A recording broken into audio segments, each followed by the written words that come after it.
Assalamualaikum warahmatullahi wabarakatuh. Saya Delvani Marina, jurusan PIAUD B, semester 6, NPM 1711070070, dosen pengampu Gustiana MPD, mata kuliah metode pengembangan moral dan spiritual AUD. Konsep dasar pola orientasi perkembangan spiritual AUD. A. Pembicara masalah pengembangan moral tidak terlepas dari penjelasan masalah spiritual. Pendekatan pembelajaran moral yang menyentuh hati manusia perlu mengkaji hubungan antara keduanya agar dapat menemukan langkah pendidikan yang efektif dan signifikan. Spiritual berasal dari bahasa Latin spiritus yang berarti nafas atau udara. Spirit memberikan hidup, menjiwai seorang. Spirit memberikan arti penting ke hal yang sekiranya menjadi pusat dari seluruh aspek kehidupan seseorang. Spiritual adalah sesuatu yang dipengaruhi oleh budaya, perkembangan pengalaman hidup, kepercayaan, dan nilai kehidupan. Spiritual juga dikatakan sebagai konsep yang unik pada masing-masing individu. B. Peran guru dalam perkembangan spiritual anak. Peran guru memiliki peran sebagai simulator, motivator, dan fasilitator. Perlu menyediakan lingkungan yang kondusif hingga anak memiliki kesempatan untuk mengembangkan seluruh potensinya. Strategi yang mungkin dilakukan guru di sekolah dan membantu perkembangan spiritual peserta didik yaitu sebagai berikut. 1. Memberikan pendidikan melalui kurikulum tersembunyi, yakni menjadi sekolah sebagai atmosfer agama secara keseluruhan. Yang kedua, menjelaskan wahana yang kondusif bagi peserta didik untuk menghayati agamanya. Tidak hanya sekedar bersifat teoritis, tetapi penghayatan yang benar-benar dikonstruksi dari pengalaman keberagaman. 3. Membantu peserta didik mengembangkan rasa ketuhanan melalui pendekatan spiritual parenting seperti 1.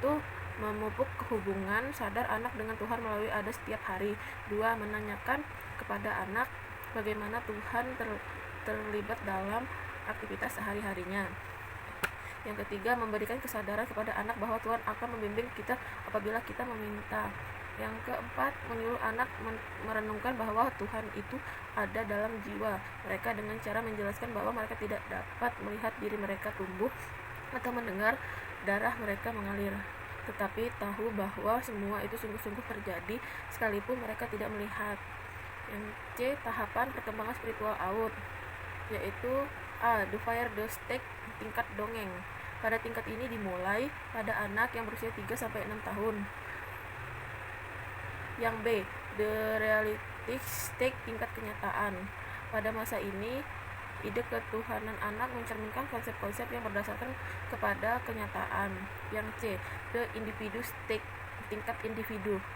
Ada pada tingkat ini memiliki emosi yang tinggi sejalan dengan perkembangan usia mereka. Tingkat individual stake atau tingkat individu. The individual stake atau tingkat individu dibagi menjadi 7. 1. Tahap prima faith. Tahap kepercayaan ini terjadi pada usia 0-2 tahun yang ditandai dengan rasa percaya dan setia dan anak pada pengasuhnya. 2. Yang kedua, tahap intuitive projective berlangsung antara usia 2-7 tahun. Pada tahap ini kepercayaan anak bersifat peniruan karena percaya yang dimilikinya masih merupakan gabungan hasil pengajaran contoh-contoh signifikan dari orang dewasa. Nah, yang ketiga, tahap Mythic Literal Faith dimulai dari 7-11 tahun. Pada tahap ini sesuai dengan tahap kognitifnya, anak secara sistematis mulai mengambil makna dari tradisi masyarakat. Yang keempat, tahap Synthetic Conversional Faith terjadi pada usia 12 akhir masa remaja atau masa dewasa. Yang kelima, tahap individu reflective faith terjadi pada usia 19 tahun pada masa dewasa awal. Pada tahap ini mulai muncul sintetis kepercayaan dan tanggung jawab individual terhadap kepercayaan tersebut.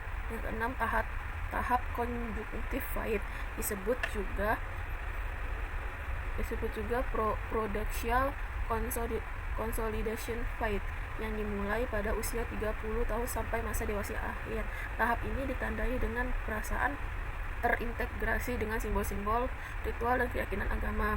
Yang ketujuh, tahap universal alizing phase berkembang pada usia lanjut. Perkembangan agama pada masa ini ditandai dengan kemunculan sistem kepercayaan transidental untuk mencapai perasaan ketuhanan serta adanya desentralisasi diri